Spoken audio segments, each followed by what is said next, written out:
नमस्कार. सतसाहेबजी. आपलं नाव? पद्मा आनंदा ढोबळे. आपण कुठून आलात? महाराष्ट्र, कोल्हापूर येथून आले. आपला व्यवसाय काय आहे? मी प्रायव्हेट जॉब करते. संत रामपालजी महाराजांची गुरुदीक्षा आपण कधी घेतली?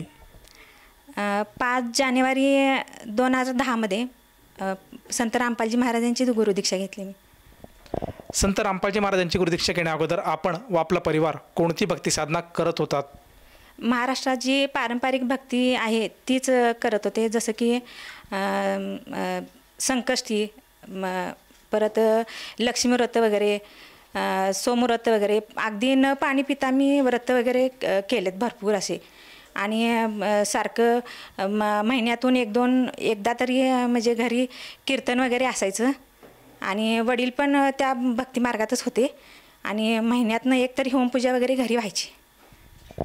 जसं तुम्ही सांगतात की महाराष्ट्रामध्ये जी प्रचलित भक्ती साधना आहे, जशी की व्रतवैकल्य करणे, होम हवन करणे, ह्या भक्ती साधना आपण करत होतात. तर मला विचारायचं आहे की संत रामपालजी महाराजांची ओळख आपल्याला कशी झाली आणि आपण त्यांच्या शरणात कसे आलात? ते वडिलांचे एक मित्र आहेत, ते एकदा घरी आले होते. मग ते म्हटले, तुम्हाला एक पुस्तक आणून देतो, देवाचं आहे, चांगलं आहे, वाचा तुम्ही. मी म्हटलं नाही, मी फक्त भगवद्गीता वगैरे वाचते आणि त्याच्यावरच माझा फक्त विश्वास आहे, असं सांगितलं मी. मग त्याने आमच्या वडिलांचं म्हणजे वडिलांना त्या मार्गाबद्दल सांगितलं होतं की असं असं, आणि ते कधी जाणार होते ते मला माहीत पण नव्हतं. आणि मग ते जाताना एक मला पुस्तक देऊन गेले आणि ते नामदीक्षा घेण्यासाठी आमच्या वडिलांना घेऊन गेले होते. मग ते गेल्यानंतर पुस्तक होतं तसंच होतं, टेबलवर ठेवलेलं, भक्ती सौदागर होतं. मग मी 2 दिवसानं एकदा घरात झाडू मारताना माझी एक नजर फक्त पडली पुस्तकावर. त्याच्यावर संत रामपालजी महाराजांचा फोटो आहे. मग तो फोटोवर एक नजर पडल्यानंतर लगेच 2 दिवसानं मला म्हणजे संत रामपालजी महाराजांनी घरी मला म्हणजे दर्शन दिलं घरातच. म्हणजे आपण सत्यनारायणची पूजा मांडतो ती खोली वेगळी असते आणि देवघर हे वेगळं असतं. म्हणजे देवघर सोडून सत्यनारायणची ज्या ठिकाणी पूजा करतो ना, तिथं त्या ठिकाणी गुरुजी बसलेत असं माझ्या स्वप्नात आलं. आणि सगळे देव एका बुट्टीत असं भरून ठेवल्यात असं मला स्वप्नात आलं. आणि मुलगीला पण दर्शन दिलं. आणि मग 1-2 शिडी पण देऊन गेलेली ते भगतजी. मग ते शिडी लावली आणि शिडी प्लेअर लावल्यानंतर कने संत रामपालजी महाराजांनी भगवद्गीतेचंच सांगत होते.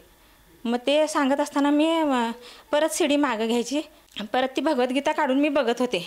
संत रामपालजी महाराजांचे म्हणजे ज्ञान इतकं मोठं उंच टोकाचं आहे की आमची समोर उभारायचं पण हे नाही आहे. आयुष्यात भरपूर ठेचा खाल्ल्यामुळं कधी पूर्ण विश्वासपासून कठीण होतं. त्याच्यामुळं आम्ही म्हणजे ती भगवद्गीता काढून मी बघायची की हेच सांगतात काय. मग ते सगळं तसं सांगत असताना मी सगळं उघडून बघायची, परत मागे घ्यायची शिडी, परत पुढे घ्यायची. ह्यातच मी बरेच 1-8 दिवस घालवले. तोपर्यंत आमचे वडील तिकडून आले, नामदीक्षा घेऊन आले. मग तिकडं नामदीक्षा घेऊन आल्यानंतर वडील कने सकाळी संध्या आरती लावायचे, दुपारी पण संध्या आरतीच लावायचे आणि संध्याकाळी पण संध्या आरतीच लावायचे.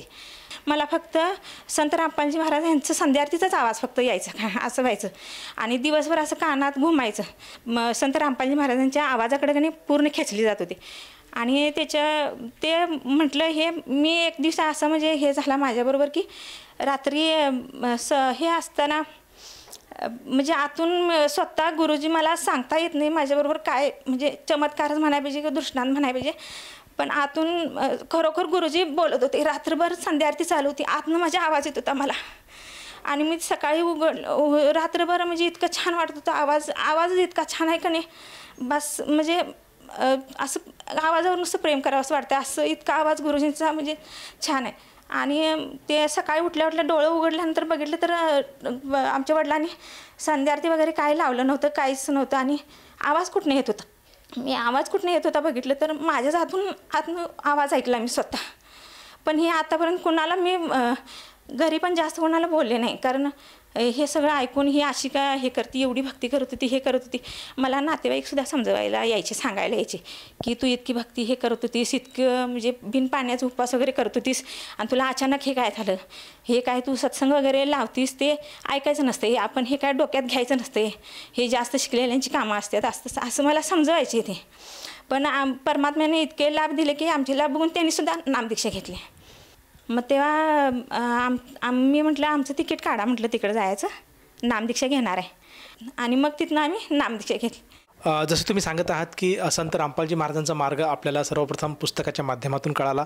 त्याचप्रमाणे आपले वडिलांनी सुद्धा संत रामपालजी महाराजांचा अनुग्रह घेतला होता आणि ज्या वेळेस ते आरत्या लावायच्या त्यावेळेस त्या आरत्या तुमच्या कानामध्ये गुंजत होत्यात आणि तुम्हाला थोडं एक प्रचिती येत होती की आपल्याला कोणी ना कोणी आवाज देत आहेत आणि म्हणूनच आपण त्या आवाजाकडे लक्ष दिलं आणि संत रामपालजी महाराजांनी आपल्याला खेचून घेतलं आणि आपण त्यांच्या शरणात आलात.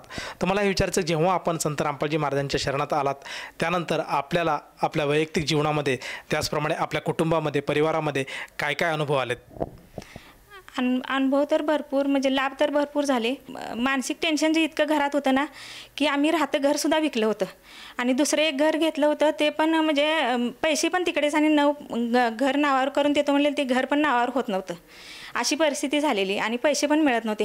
अशा परिस्थितीत आम्हाला संत रामपालजी महाराजांचा मार्ग दिसला आणि तिथून नामदीक्षा घेतल्यानंतर हळूहळू सगळे प्रॉब्लेम सॉल्व्ह होत गेले.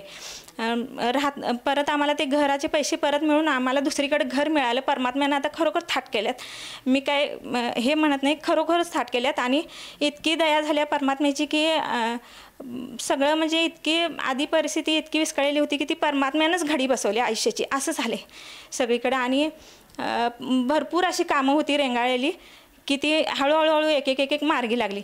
आणखीन एक अनुभव मला सांगायचा आहे की एकदा आई आमची पडली होती आणि तिच्या बरगडीची हाडंच म्हणजे 3 तुकडं झालेलं. ते दवाखान्यात नेलं. मी संत रामपालजी महाराजांचे म्हणजे नामस्मरण केलं आणि तुम्हीच वाचवा म्हटलं. संत रामपालजी महाराज यांना एकदा मी विनंती केली.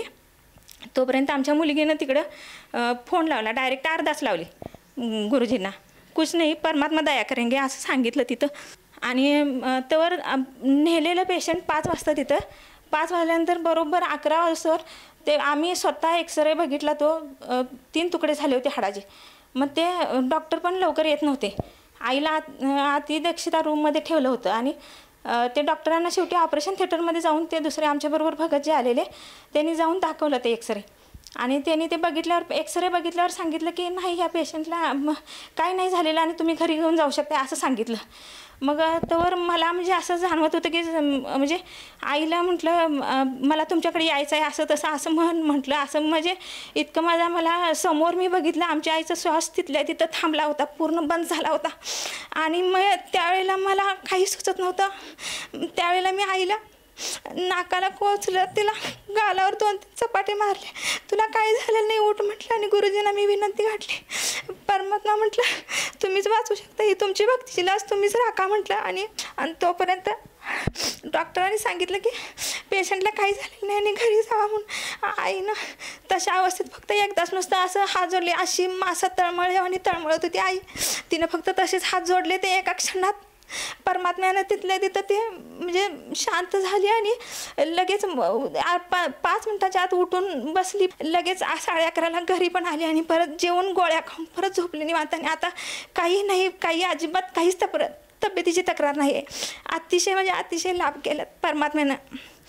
खूप दया झालेली आहे. म्हणजे संत रामपालजी महाराजांनी खरोखर अतिशय असे इतके लाभ झालेत की अनुभव सांगायला गेले की हजारो पुस्तकं कमी पडतील. मला पायलचा खूप त्रास होता आणि म्हणजे व्रतवैकल्य भरपूर उपवास वगैरे असे करून त्याच्यामुळं तो सुद्धा त्रास माझा संत रामपालजी महाराजांनी नामदीक्षानंतर हळूहळू पूर्ण सगळा म्हणजे कमी आला. आता अजिबात एकही पैशाची गोळी मला नाही आहे. आणि इतकं म्हणजे सगळ्यात मोठा लाभ म्हणजे हा सत्यभक्ती मिळून मला हा मोक्ष मार्ग मिळाला, हा सगळ्यात मोठा लाभ आहे मला माझ्यासाठी. आणि आर्थिक लाभ म्हणजे आता परवाचीच गोष्ट सांगते. आमचं 2 खोल्या बांधाय काढल्या होत्या आणखीनवर आणि अचानक मला पत्रे वगैरे घालायचे होते आणि पैसे कमी पडले आणि तेवढे थोडे पैशासाठी माझं ते काम थांबणार होतं. त्यासाठी मग मला फक्त 12,000 रुपये येणार होते एवढं माहीत होतं. मग तेवढ्यात होते तेवढं करूया म्हणून मी बँकेत गेले होते आणि तिकडे गेले तर बघते तर 12,000, माझा फक्त बॅलन्स 1,000च होता त्याच्यावर.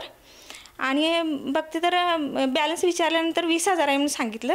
पण जेवढं मला गरज होती तेवढं मला सद्गुरू रामपालजी महाराजांनी जेवढी गरज होती तेवढे मला खरोखर म्हणजे बॅलन्स नसताना सुद्धा त्याच्यावर बॅलन्स दिला आणि माझं ते काम पूर्ण झालं.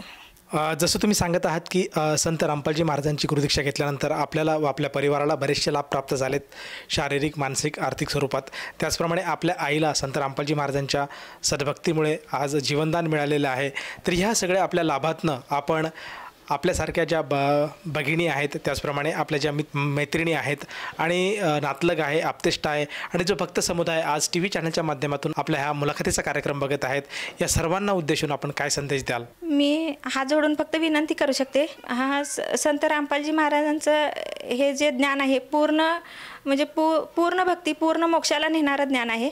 आणि आता विविध चॅनलवर प्रवचन येत आहे आणि प्रवचन चालू असताना एक पट्टी जाते, त्या पट्टीवर फोन नंबर वगैरे असतात. त्या फोन नंबरवर तुम्ही फोन करून नामदीक्षेच्या तुम्ही ज्या ठिकाणी राहतात तिथला पत्ता तुम्ही विचारू शकता.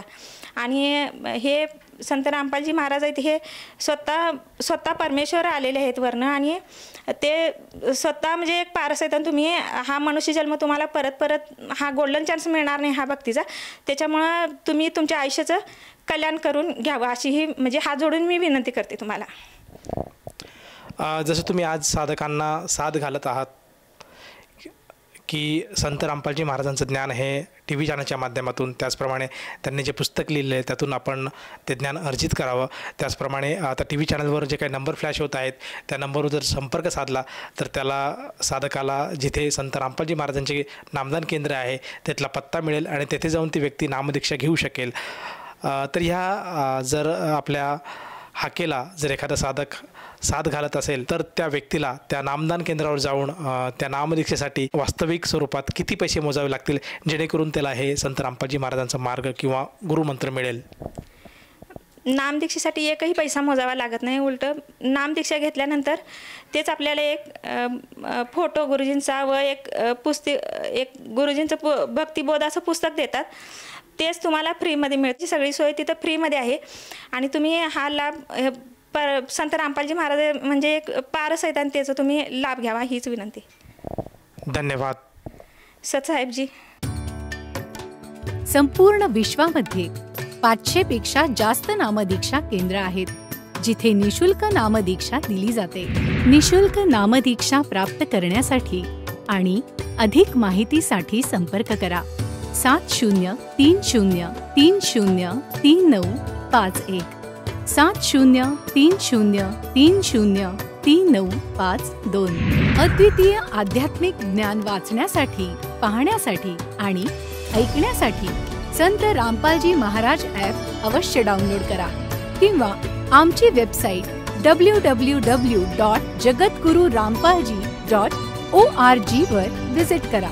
आम्हाला सोशल मीडियावर फॉलो करा. सर्व पवित्र धर्मांच्या पवित्र शास्त्रांवर आधारित प्रमाणित अनमोल पुस्तक ज्ञानगंगा किंवा जगण्याचा मार्ग यापैकी कोणतेही एक पुस्तक निशुल्क मागवण्यासाठी आपण आम्हाला आपले पूर्ण नाव, पूर्ण पत्ता, पिनकोड आणि फोन नंबरसह लिहून 7030303951 किंवा 7030303952 या नंबरवर SMS करू शकता किंवा 7030303950 या नंबरवर व्हॉट्सअप देखील करू शकता.